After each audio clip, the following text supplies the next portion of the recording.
This morning, border towns across America being pushed to the limit again. Tens of thousands of migrants crossing illegally, part of a surge that started earlier this week.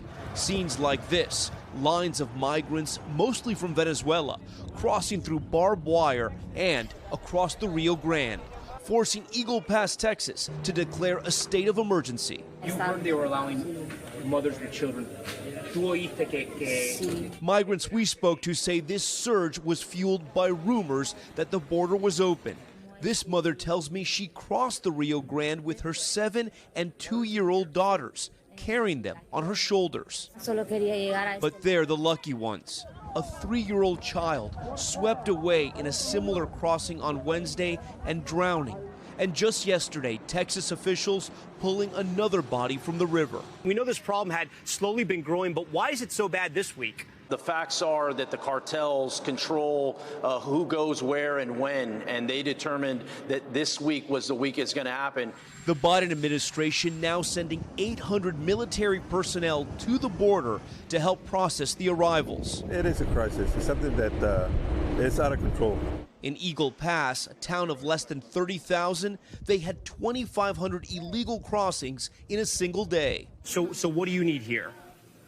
Everything. We need kids' clothing, women's clothing, shampoo, hygiene items. Valeria Wheeler runs the only shelter in Eagle Pass, and it just opened this week. With little room and few resources, most of the migrants she's helping stay for a few hours before heading to big cities like New York and Chicago, which now are also overwhelmed. We're a very small town. There's a lot of resources that are needed, not only for us, for the community, for the city, for the county. And this is a very, very impoverished county. Now, largely because of the scenes of what we saw in New York City with those shelters overcrowded and Democratic leaders going from calling New York City a sanctuary city to now saying, please do not come, the Biden administration has granted nearly 500,000 Venezuelans temporary protected status, essentially letting them work legally so they can help themselves and support themselves. Some are saying this is going to help the situation in New York, but many others are saying this is going to only entice others to keep on coming. Guys, back to you. All right, Tom, thank you very much. That sets the table for our conversation with Kristen Welker, moderator of Meet the Press. So, Kristen, I mean, we've got record border crossings. Also, the new rule just mentioned by Tom for Venezuelans in this New York area, allowing them to work.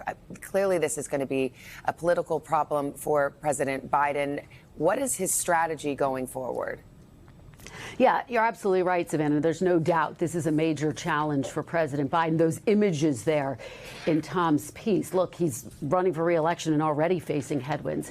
Here's what the administration is saying. They are saying this is a part of the ebb and flow that happens with migration, but it's clear Republicans see this as a powerful and winning issue. Just yesterday, Speaker McCarthy, he's in the middle of his own budget showdown. I know we're going to talk about that, but he pivoted to attacking President Biden in the middle of talking about the showdown for not focusing on the border after those migrant crossings reached near record levels. Now, I talked to my advocates overnight, and they say, look, the White House has to reclaim the narrative here by really trying to own this issue. And you're starting to see that overnight, President Biden trying to do that, trying to own the narrative, slamming the, quote, MAGA Republicans for failing to work with him on the broader issue of immigration reform. But the challenge is it runs the risk of giving people this feeling, Savannah, that things are just out of control at the border. Yeah, it's interesting. Both sides, taking their political shots, but it'd be nice if Washington would get together and actually try to solve the problems that underlie this whole thing. And speaking of, we've got another government shutdown looming. House Republicans are at war with themselves over how to get a budget deal across. So what's the feeling there? Are we going to see another government shutdown? Well, I've been talking to GOP sources overnight, and they say it is looking increasingly possible, Savannah. Not all but impossible, but it looks more and more likely every day after House Republicans failed to move forward on a spending bill. One top source said to me overnight that there are still a lot of members here in town. They're going to be working together to try to find a deal, but they only have 9 days left. So just to break this down, what's actually happening, here's what's happening. You have a small group of hardline conservatives who are not getting on board. They want deeper spending cuts. They refuse to back any new aid to Ukraine. McCarthy needs to find a way to get them on board, though, because he only has a slim majority.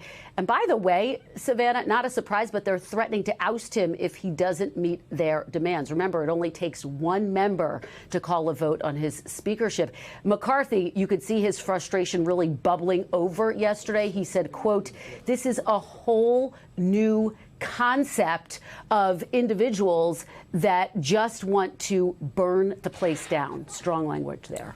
Well, lots to talk about on Sunday. What do you have coming up on Meet the Press? We're going to interview GOP candidate, former New Jersey Governor Chris Christie.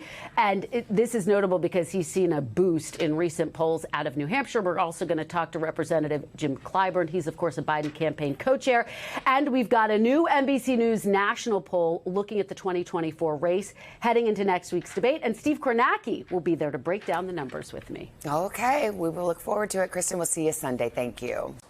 Hey, thanks for watching. Don't miss the Today Show every weekday at 11 a.m. Eastern, 8 Pacific on our streaming channel, Today All Day. To watch, head to today.com/allday or click the link right here.